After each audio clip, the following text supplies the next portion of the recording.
하나님 말씀 우리 함께 보겠습니다. 예레미야 27장 12절에서 22절까지 말씀입니다. 구약 성경 1094페이지에 있습니다. 12절부터 우리 함께 같이 읽습니다. 내가 이 모든 말씀대로 유다의 왕 시드기야에게 전하여 이르되 왕과 백성은 바벨론 왕의 멍에를 목에 메고 그와 그의 백성을 섬기소서. 그리하면 사실이라. 어찌하여 당신과 당신의 백성이 여호와께서 바벨론의 왕을 섬기지 아니하는 나라에 대하여 하신 말씀과 같이 칼과 기근과 전염병에 죽으려 하나이까. 그러므로 당신들은 바벨론의 왕을 섬기게 되지 아니하리라 하는 선지자의 말을 듣지 마소서. 그들은 거짓을 예언함이니이다. 이는 여호와의 말씀이니라. 내가 그들을 보내지 아니하였거늘 그들이 내 이름으로 거짓을 예언하니 내가 너희를 몰아내리니 너희와 너희에게 예언하는 선지자들이 멸망하리라. 내가 또 제사장들과 그 모든 백성에게 전하여 이르되 여호와께서 이와 같이 말씀하시기를 보라, 여호와의 성전의 기구를 이제 바벨론에서 속히 돌려오리라고 너희에게 예언하는 선지자들의 말을 듣지 말라. 이는 그들이 거짓을 예언함이니라 하셨나니 너희는 그들의 말을 듣지 말고 바벨론의 왕을 섬기라. 그리하면 살리라. 어찌하여 이 성을 황무지가 되게 하려느냐. 만일 그들이 선지자이고 여호와의 말씀을 가지고 있다면 그들이 여호와의 성전에와 유다의 왕의 궁전에와 예루살렘에 남아있는 기구를 바벨론으로 옮겨가지 못하도록 만군의 여호와께 구하여야 할 것이니라.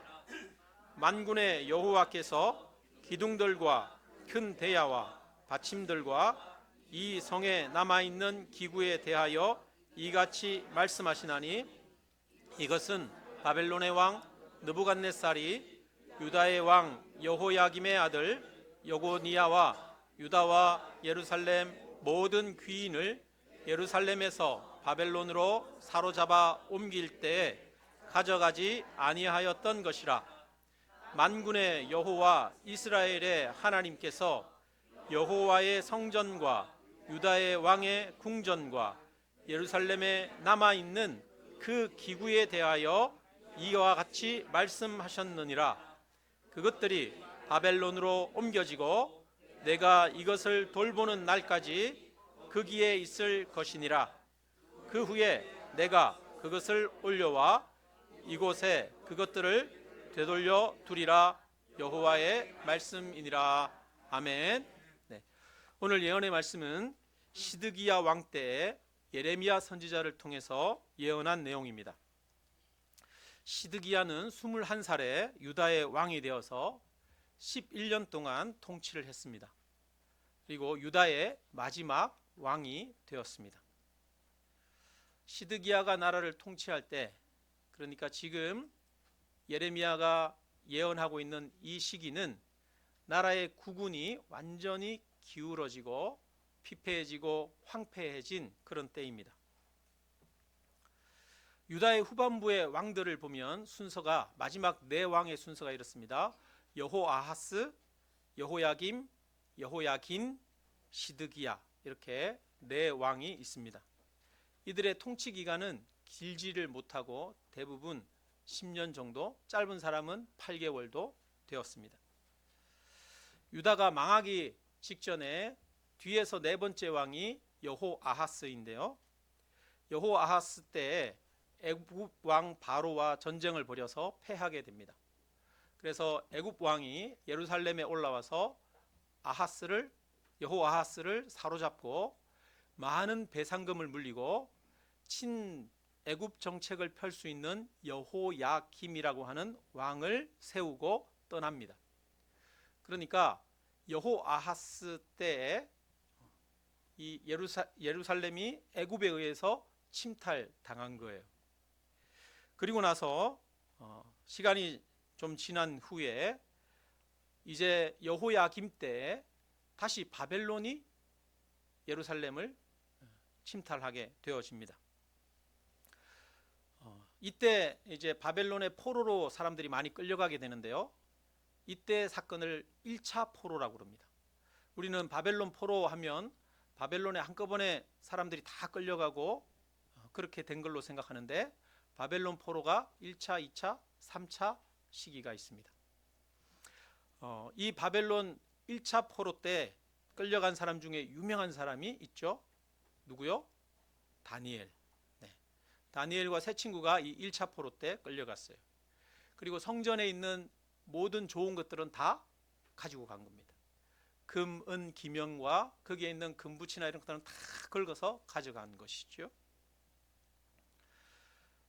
이때가 BC 606년입니다. 그리고 이 다음으로 또 여호야긴이 왕이 되는데, 다시 여호야긴 때 바벨론이 군대를 보내서 예루살렘을 침탈하고 또다시 많은 포로를 끌고 가고 성전에 남아있던 것들을 또 가지고 갑니다. 이것이 BC 597년에 일어난 일입니다. 1차 포로, 2차 포로 기간이 9년 만에 일어났어요. 우리나라 조선시대에 우리나라가 가장 힘들고 어려웠던 때가 언제냐? 역사가들은 임진왜란, 병자호란이 일어났을 때라고 이야기를 하죠. 임진왜란 때 7년간 온 국토가 전란에 사로잡혔습니다. 그리고 한양이 함락되기도 했었지 않습니까? 그 일이 있고 나서 44년 만에 다시 병자호란이 일어납니다. 그래서 청나라가 우리나라에 들어와서 다시 왕이 남한산성인가요? 거기로 도망가게 되고, 그렇게 해서 또 왕자가 끌려가고 이런 일들이 있었죠. 두 번의 전쟁이 44년 만에 일어난 거예요. 약 40여 년 만에 일어나서 한양이 외세에 의해 침탈된 겁니다. 이때가 우리나라 가장 어렵고 힘든 그런 때였는데, 한번 생각해 보세요. 한 20여 년 만에 예루살렘이 애굽에 의해서 한 번, 그 다음에 바벨론에 의해서 두 번 침탈당했어요. 그리고 많은 전쟁 배상금을 물고 사람들을 포로로 사로잡아 끌고 갔습니다. 온갖 좋은 것들은 다 가지고 갔어요. 그러니까 얼마나 경제적으로 피폐하고 그 나라가 힘들었겠습니까? 원래 포로로 끌고 갈 때는 그 나라에 뛰어난 사람들을 데리고 가죠. 누구를 데리고 갑니까? 기술자들. 일본이 우리나라에 임진왜란 때 왔을 때 우리나라에서 많이 데리고 갔잖아요, 일본으로. 그때 데리고 간 사람들이 주로 도공이나 도자기 공예 전문가들, 이런 사람들을 데리고 갔죠. 그래서 일본의 도자기 기술이 임진왜란 때문에 발달하게 되지 않습니까? 그러니까 전문적인 장인들, 기술자들, 뛰어난 능력 있는 사람들을 다 데리고 가는 거예요. 그러니까 이 바벨론도 마찬가지겠죠. 예루살렘에 있는 뛰어난 사람들은 다 데리고 가는 거예요. 그리고 능력 없고 힘없는 사람들만 남겨두는 겁니다. 그러니까 그 나라 경제가 얼마나 피폐하겠습니까? 기술적으로 낙후하겠습니까? 그리고 하나님의 선민이라고 하는 그런 민족적 자존심이 얼마나 무너져 내렸겠습니까? 그러니까 현실이 너무 비참하고 괴로운 것입니다. 제발 바벨론이라고 하는 외세의 압박에서 벗어나서 살아보고 싶다는 게 꿈이고 기대였을 것입니다. 이런 상황에서 어떻게든 나라를 일으켜 세우고 민족적 자부심도 회복하고 싶었을 것입니다. 그런데 마침 기회가 왔어요. 바벨론 내부에 반란으로 인한 혼란이 생겼습니다. 이때가 시드기야 왕 때입니다. 그러니까 주변에 있는 다른 나라에 신경 쓸 틈이 없는 것이죠. 이때 마침 이 유다 주변에 있는 다른 나라들도 호응을 해왔습니다. 그래서 에돔, 모압, 암몬, 두로, 시돈, 이런 왕들이 시드기야에게 사신을 한꺼번에 보낸 거예요. 그래서 반바벨론 동맹을 제안했습니다. 우리가 이제 바벨론의 반기를 들고 바벨론에 함께 대항해서 자유를 쟁취하자 제안을 한 것이죠. 지금이 기회다. 바벨론과 싸우자, 힘을 모으자, 이렇게 제안을 했습니다. 이런 시기에 예레미야에게 하나님의 말씀이 임했습니다. 그러니까 오늘 본문 예레미야 27장은 이런 시기에 임한 하나님의 말씀입니다. 사신들이 시드기야에게 방문했을 때 하나님이 하신 말씀이다 라는 것을 이해를 해야 하겠습니다. 예레미야는 바벨론 왕의 멍에, 그러니까 짐승이 이렇게 그 논밭 갈 때 보면 멍에를 매죠. 나무로 된 멍에를 매고 수레나 아니면 쟁기나 이런 것들을 끌지 않습니까? 예레미야가 직접 나무로 멍에를 매고 멍에를 만들어 가지고 그걸 가지고 와서 이제 예언을 한 거예요. 바벨론 왕의 멍에를 목에 매고 섬기라. 바벨론 왕을 섬기면 나라도 잃지 않고 자기 집에서 살게 될 것이다. 바벨론 왕을 섬기지 않으면 칼은 전쟁을 말하죠. 기근은 가난과 굶주림이겠죠. 전염병에 죽게 될 것이다. 그리고 성전에서 남은 것마저 바벨론으로 옮겨질 것이다. 이렇게 예언을 합니다. 이 예언은 시드기야 왕이 듣기 좋은 예언입니까? 듣기 싫은 예언입니까? 듣기 싫은 예언이죠. 유다가 이방신을 섬기는 바벨론의 속국으로 남아 있어야 한다는 것은 부끄럽고 고통스러운 일이었습니다. 그리고 계속 바벨론의 속국으로 섬겨야 한다는 것은 조공을 바쳐야 하고 경제적으로도 힘들고 어려운 길을 가야 한다는 것입니다. 그런데 예레미야는 하나님의 말씀이라고 하면서 바벨론의 속국으로 계속 남아 있어야 한다고 말했습니다. 사람들이 보기에는 민족 반역자처럼 느껴지는 그런 말이지요. 사람들이 꿈꾸고 기대하는 것과는 반대되는 예언입니다. 그런데 예언자가 한 명만 있는 건 아니잖아요. 유다에는 많은 예언자들, 선지자들이라고 하는 사람들이 있습니다. 다른 많은 사람들이 바벨론 왕의 손에서 벗어나게 될 것이다. 바벨론에 빼앗겼던 성전 기구들을 다시 가져오게 될 것이다. 그렇게 반대로 장밋빛 전망을 내놓았습니다. 희망의 소식을 주고 가슴 뛰고 흥분되는 그런 예언의 말씀을 전해줍니다. 바라고 기대하던 이야기들을 들려준 것이죠. 한쪽은 원치 않는 이야기를 하고 한쪽은 원하는 이야기를 해줬어요. 시드기야 왕에게 중요한 결정을 내려야 하는 순간이 되었습니다. 만약에 여러분이라면 이런 상황에서 어떻게 결정했을까요? 어떤 선지자의 말을 들었겠습니까? 예레미야 한 명의 말을 들었겠습니까? 아니면 많은 사람들의 말을 들었겠습니까? 참고로 그 이후의 과정을 보면 시드기야는 바벨론 왕을 배반하고 돌아서는 길을 선택합니다. 바벨론 왕 느부갓네살 왕이 예루살렘에 군대를 보내서 성을 에워싸고 1년 8개월 동안 포위 공격을 합니다. 그때 성은 극심한 굶주림에 먹을 것이 전혀 없는 상태가 되어버렸습니다. 전쟁에 써야 할 군마도 다 잡아먹은 상태가 되어버렸습니다. 그래서 유다는 결국 모든 전투력을 상실했습니다.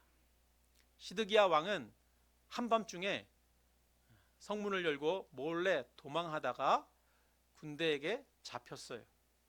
그래서 바벨론 왕에게 끌려갔는데 거기에서 시드기야 왕의 아들들이 목베어 죽임당합니다. 시드기야 왕이 보는 데서 그 자녀들을 목베어 죽이고 그 다음에 시드기야 왕의 눈을 빼버립니다. 그리고 쇠사슬로 묶어서 바벨론으로 끌고 갑니다. 그 다음에 예루살렘 성은 무너지고 성전도 무너졌습니다. 성전에 있던 모든 남은 기구들도 다 바벨론으로 옮겨졌습니다. 시드기야의 어리석은 선택이 이 모든 것을 자초한 것이죠. 하나님은 선지자들을 보내서 끊임없이 시드기야에게 경고했습니다. 시드기야에게 살 길을 알려주었습니다. 그러나 시드기야는 망하는 길을 선택했습니다.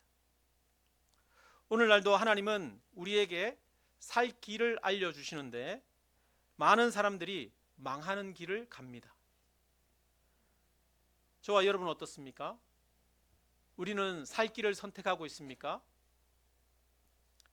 아니면 망하는 길을 선택합니까? 살 길을 선택할 수 있는 그런 마음과 지혜가 저와 여러분에게 있기를 주님의 이름으로 축원합니다. 우리는 내가 원하는 것이 있어요. 내가 바라는 것이 있습니다.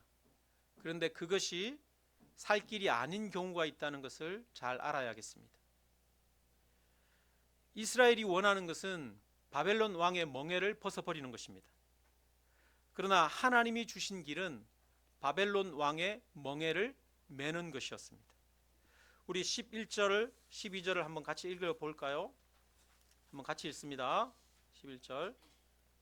그러나 그 목으로 바벨론의 왕의 멍에를 메고 그를 섬기는 나라는 내가 그들을 그 땅에 머물러 밭을 갈며 거기서 살게 하리라 하셨다 하라.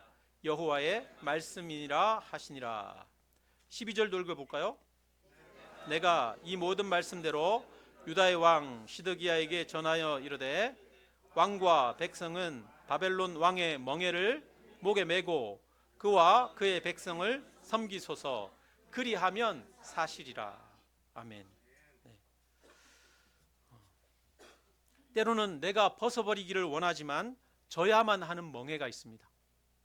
그리고 내게 지워진 멍에를 매는 것이 사는 길이 됩니다. 혹시 내가 벗어버리고 싶은 멍에, 그러나 그냥 질 수밖에 없는 그런 멍에가 여러분에게 있습니까? 여러분, 그렇다면 이 멍에는 내가 벗어버려야 하는 그런 멍에가 아니라 내가 살 수 있는 멍에가 아닌가 생각해 보아야 합니다. 우리는 내가 원하는 길을 가고 싶어 합니다. 그러나 내가 원하는 그 길이 사는 길이 아니라 하나님이 가라고 하시는 그 길이 사는 길입니다. 그래서 우리는 내가 원하는 길이 아니라 하나님이 말씀하시는 길이 무엇인지를 듣고자 하는 마음이 있어야겠습니다. 선지자는 본래 하나님과 백성 사이에서 하나님의 말씀을 전하는 사람입니다. 그런데 많은 선지자들이 하나님께서 전하는 말씀을 전하는 것이 아니라 백성들이 듣고 싶어하는 말을 전합니다. 어쩌면 자기가 하고 싶은 말일지도 모르겠습니다. 그들은 하나님의 마음을 전혀 전하지 못했습니다. 하나님의 말씀을 전한다는 것은 사람들이 무엇을 좋아하는지 또는 내가 무엇을 말하고 싶은지를 살피는 것이 아니라 하나님께서 무엇을 말씀하시고자 하시는지를 살피는 것입니다. 그래서 오늘날 말씀을 전하는 사람들이 명심하고 조심해야 하는 것은 내 말이 아니라 하나님의 말을 전하는 것이 중요하다는 것입니다. 성도들이 듣고 싶은 말씀을 전하는 것이 아니라 하나님이 하시는 말씀을 전해야 한다는 것입니다. 그런데 말씀을 전하는 사람만 그럴까요? 말씀을 듣는 사람도 마찬가지입니다. 어쩌면 말씀을 듣는 사람들에게 더 큰 책임이 있을지도 모르겠습니다.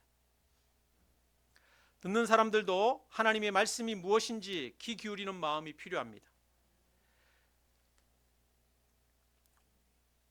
예레미야가 이 바벨론의 멍에를 맬 것을 예언하죠.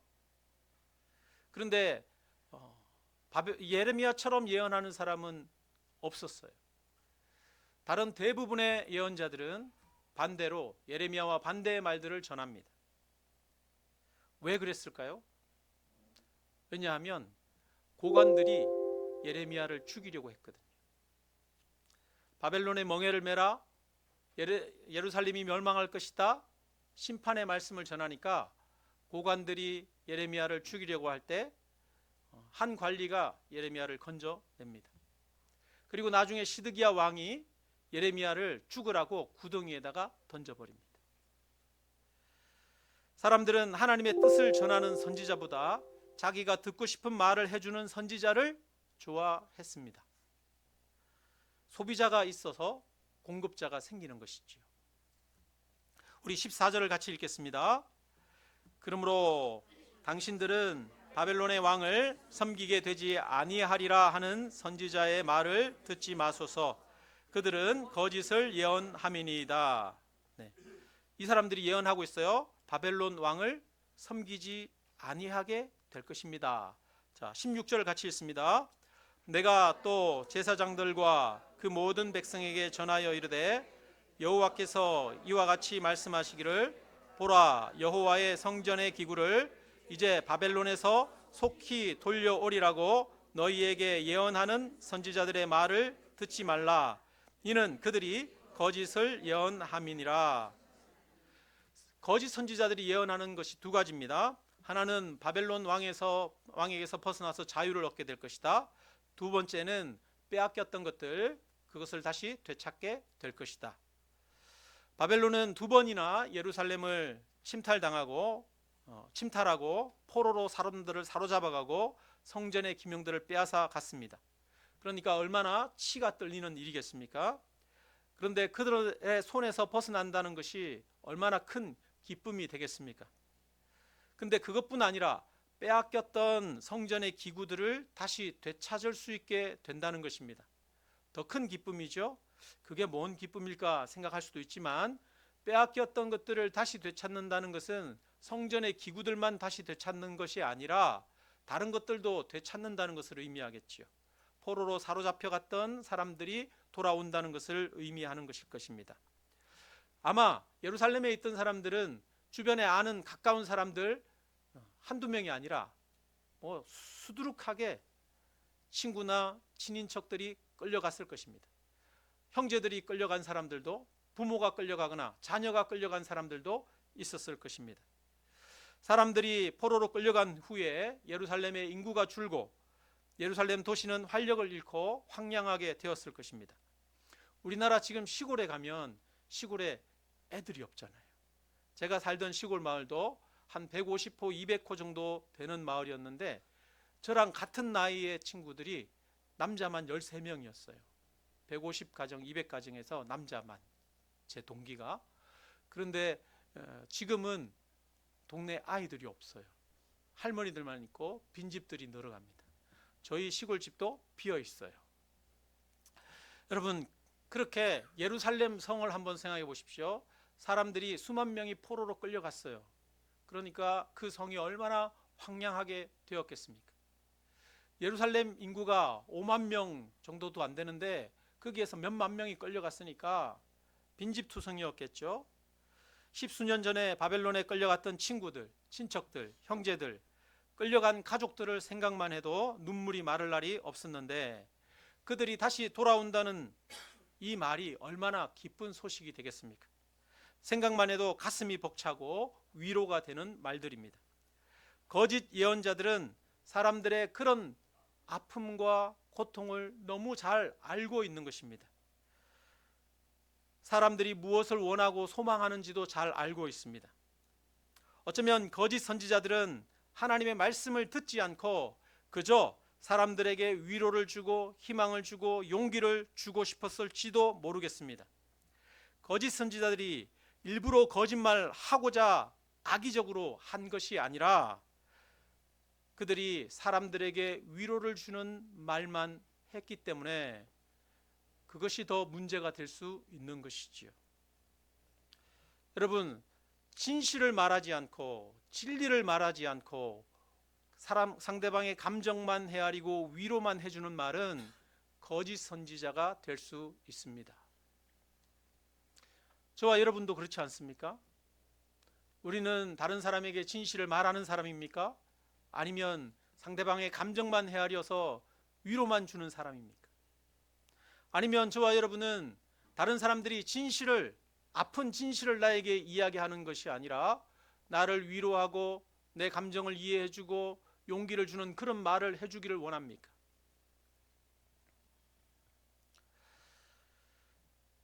사람들이 자기에게 만족을 주고 위로만 주는 말을 하는 것은 잘못하면 거짓 예언자, 거짓 선지자가 될 수 있다는 것을 우리는 알아야 합니다. 뿐만 아니라 나 또한 그런 거짓 선지자, 거짓 예언자를 만드는 사람이 될 수 있다는 것을 명심해야 합니다. 우리는 진실을 보아야 합니다. 거짓 예언자들은 장밋빛 전망들을 내놓습니다. 아주 긍정적인 마음을 가지고 있죠. 낙관적입니다. 희망적입니다. 그들은 이 땅에서 계속 살게 되고 또 바벨론 왕의 손에서 벗어나게 되고 잃었던 것을 다시 되찾게 되고 다시 예루살렘이 활력을 되찾게 될 것이라고 이야기를 합니다. 얼마나 가슴 뛰는 말입니까? 아주 긍정적인 마인드가 아닙니까? 그런데 이것은 진정한 긍정이 아닙니다. 이것은 거짓이고 이것은 부정에서 출발하는 것입니다. 지금 고통스러운 현실을 부정하고 다 잘 될 거라고 하는 근거 없는 기대감, 지나치게 낙관적인 생각을 전하고 있는 것이지요. 이것은 현실에 대한 부정에서 출발하는 것이지요. 오히려 현실을 인식하지 못하고 현실을 거부하는 것입니다. 고통스러운 현실을 부정하는 것입니다. 하나님은 우리에게 현실을 모두 부정하고 무조건적인 낙관적인 생각이나 긍정적인 생각을 가지라고 말씀하시지 않습니다. 우리 17절 말씀을 같이 읽겠습니다. 너희는 그들의 말을 듣지 말고 바벨론의 왕을 섬기라. 그리하면 살리라.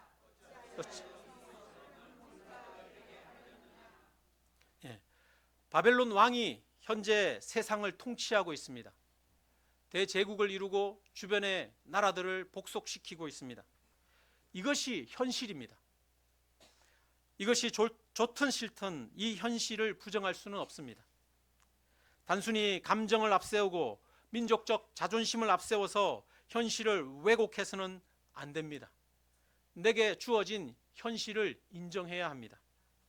그래서 하나님은 바벨론 왕을 섬기라, 그 멍에를 메라 라고 말합니다. 내게 주어진 현실이 하나님의 뜻입니다. 내게 주어진 현실이 내가 메어야 할 멍에입니다. 오늘날 젊은이들이 결혼을 하지 않으려고 합니다. 왜냐하면 집값이 너무 비싸고 교육비도 많이 들기 때문입니다. 살아가기가 힘들죠. 그리고 상대적으로 눈은 높아져 있습니다. TV에 나오는 예쁜 집들, 화려한 결혼식장, 여행도 다니고 여유 있는 삶, 이런 것들을 꿈꾸면 현실은 너무 초라합니다. 그래서 결혼도 어느 정도 구색을 갖추고 하고 싶은데 도저히 구색을 갖출 그런 힘이 없습니다. 그래서 아예 결혼을 포기하고 살겠다는 것입니다. 우리 연세 많으신 어르신들이 보면 답답하죠. 어른들은 그런 이야기 하시더라고요. 단칸방, 월세방에서라도 결혼해서 시작하면 되지. 처음부터 어떻게 다 갖추고 시작하느냐, 이렇게 말씀하십니다. 여건이 되는 대로 시작하고 열심히 살다 보면 나아지는 게 인생이라고 말씀하십니다. 처음부터 다 갖추고 시작하려 하지 말고 현실에 맞춰서 살면 된다, 이런 말을 합니다. 그러면 젊은 사람들은 뭐라고 말합니까? 꼰대라고 하지요. 꼰대라고 합니다. 제가 볼 때 저도 좀 꼰대 같습니다. 근데 하나님도 제가 볼 때는 좀 꼰대예요. 저도 아주 싼 빌라에서 전세방에서 결혼 생활을 시작했습니다. 결혼을 할 때 결혼식 할 비용이 없었어요. 단돈 몇백만 원도 없는 그런 가난한 신학생이었으니까요. 그래서 그 당시에 무료 결혼 추진 운동 본부라고 하는 시민단체가 있었어요. 거기에서 결혼식장 빌려주고 드레스 빌려주고 사진도 찍어주고 하는 거예요. 내가 먹은 것만 내면 되는 그런 구조였습니다. 그래서 그 도움을 받아서 아주 저렴하게 결혼식을 치렀습니다. 아내한테 많이 미안하죠. 네. 그리고 결혼 생활을 한 신혼방에는 자취할 때 가지고 살던 살림살이를 같이 모아가지고 시작했습니다. 집에 새 물건이 없어요. 냉장고, TV, 뭐 책꽂이 이런 게. 저희 집에 책이 신학생이니까 책이 많이 있는데 책꽂이가 높낮이가 다 다르고 색깔이 다르고 모양이 달라요. 가구를 산 게 없어요. 다 어디서 버리는 거 주워 와가지고 놓고 쓰고 그랬어요. 그래서 바라는 기대가 뭐냐면, 야, 저기 책꽂이를 딱 색깔 똑같은 걸로 쫙 맞춰가지고 책 꽂아보고 싶다. 이게 기대였습니다. 그런데 그렇게 해서 사니까 사라지더라고요. 내가 져야 할 멍에, 내가 감당해야 할 현실을 인정하고 그 현실을 하나님의 인도하심으로 받아들이고 살아가면 하나님이 잘 살게 하실 줄로 믿습니다. 우리 18절 말씀을 같이 읽습니다.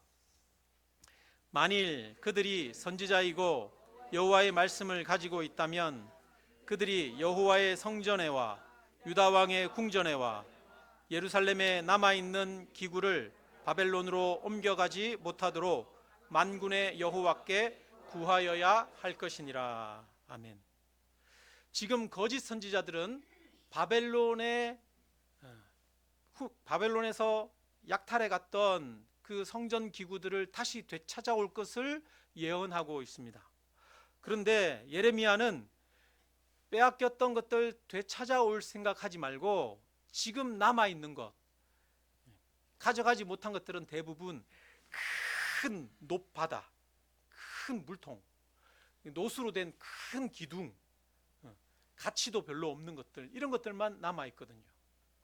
좋은 것들, 가볍고 금으로 되고 은으로 된 거, 이런 것들 다 가져갔거든요. 그런데 예레미야는 말합니다. 지금 성전에 남아있는 것, 그것들을 바벨론이 옮겨가지 못하도록 여호와께 구하여야 할지니라, 이렇게 말하는 겁니다.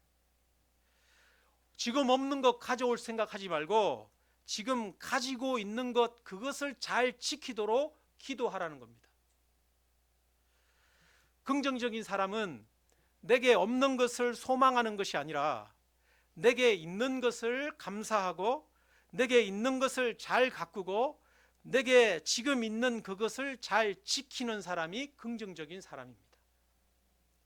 우리는 내게 없는 것을 비전이나 소망이나 꿈이라는 말로 포장을 하는데 자칫 잘못하면 허황된 욕심이 될 수 있습니다. 비전, 꿈, 소망도 내가 현재 가지고 있는 것을 감사하고 그것을 귀하게 여기고 그것을 지키는 데서 시작해야 합니다. 그런데 거짓 선지자들은 찬란한 장밋빛 전망들을 내놓습니다. 그래서 거짓 선지자들에게 잘 속는 사람들이 보면 여유 있고 힘 있는 사람들이 잘 속는 게 아니에요. 보니까 누가 잘 속아요? 지금 지치고 힘든 사람들이 다 잘 속아요. 왜요? 지치고 너무 삶이 힘드니까 좀 나아지기를 기대하고 소망하는 마음이 많잖아요. 제발 여기서 벗어나고 싶잖아요. 보이스피싱 범들한테 잘 넘어가는 사람이 누굽니까? 지금 힘들고 어려운 자영업자들. 그렇지 않아도 자영업을 하느라고 빚내서 여기저기 돈 끌어 모아서 그렇게 사업을 하고 있는데 보이스피싱 범이 전화합니다. 더 많은 대출을 받을 수 있다라고 이야기합니다. 그런데 기존의 대출금을 갚아야 된대요. 그러니까 먼저 기존의 대출금 갚을 돈을 입금하라는 거예요. 그래서 어떻게든 끌어모아서 홀라당 입금을 해버렸더니 그 사람이 누구더라? 보이스피싱 범이더라. 그죠? 어떤 사람들이 이 거짓 예언자들에게 잘 속습니까? 오히려 삶이 힘들고 어려운 사람들인 거예요. 지금 이스라엘이, 예루살렘이, 유다가 지금 바벨론에게 침략당해서 나라가 완전히 망해져 가기 일보 직전이에요. 그런 일보 직전의 삶 가운데 있어요. 너무 무너져 내리는 너무 힘든 삶 가운데 있어요. 그런데 하나님의 말씀은 네가 가지고 있는 것을 지키는 데서 시작하라는 겁니다. 하나님의 말씀은 네가 가지고 있는 것에서 감사하는 마음에서 시작하라는 겁니다. 호황된 것을 꿈꾸지 말고 현실의 고통의 멍에를 매라고 말씀하십니다. 바벨론의 멍에를 매는 것이 하나님의 길이고 하나님의 뜻이고 회복의 길이고 사는 길이라고 말씀하십니다. 여러분, 나에게 주어진 현실이 하나님의 길입니다. 현실이 하나님의 뜻입니다. 우리는 항상 그 현실 속에서 시작해야 합니다. 하나님이 어디에 계십니까? 하나님이 저 높은 하늘에 계십니까? 하나님이 저 높은 하늘에 계신 것이 아니라 지금 이 땅 가운데 우리의 삶의 현실 가운데 함께하고 계십니다. 나의 고통스러운 삶의 현실 가운데 하나님의 인도하심이 있고 하나님의 함께하심이 있습니다. 그리스도인은 그것을 굳게 믿고 걸어가는 사람들입니다. 그렇게 해서 그 나의 현실 가운데 나의 삶을 다스리시고 인도하시고 동행하시는 하나님을 굳게 믿고 걸어가면 시간이 지나면 하나님이 함께 하신 역사들이 드러나게 될 것입니다. 하나님은 항상 현실에서 출발하십니다. 하나님의 구원의 역사도 마찬가지입니다. 하나님이 온 세상이 다 죄악 가운데 있는데 그 온 세상 정말 우리들이 얼마나 추하고 더러운 자들입니까? 우리들이 이 추하고 더러운 자들을 그냥 다 한꺼번에 하나님 그냥 확 바꿔버리시면 되지 않습니까? 그러나 하나님은 그렇게 하지 않습니다. 하나님은 이 땅 가운데 예수 그리스도를 보내셨습니다. 하나님의 아들 예수 그리스도를 보내셔서 하나님의 사랑이 얼마나 놀랍고 큰지를 보여주셨습니다. 그래서 예수님이 우리의 죄의 멍에를 지고 십자가의 멍에를 지고 우리를 대신하여 죽으셨습니다. 그리고 예수 그리스도의 그 사랑을 믿고 확신하는 자, 그 한 사람이 변화되어서 하나님을 믿는 사람으로, 구원 얻은 백성으로, 세상을 새롭게 할 사람으로 변화되어져 가게 만드십니다. 복음은 소수의 제자들로부터 시작되었습니다. 그리고 지금 온 세계와 열방 가운데 그 복음이 퍼져가는 것이지요. 복음은 절망적인 상황 가운데에서, 어려운 현실 가운데, 고통스러운 멍에 속에서 복음은 시작되어지고 확장되어져 가는 것입니다. 하나님은 현실 속에서 역사하십니다. 내가 처한 그 현실이 하나님이 역사하시는 현실입니다. 그 현실을 부정하지 마시기를 주님의 이름으로 축원합니다. 그래서 예레미야는 말합니다. 바벨론 왕의 멍에를 메라. 그것이 사는 길이다. 나의 현실이 하나님의 길이고 나의 현실이 내가 사는 길인 줄로 믿습니다.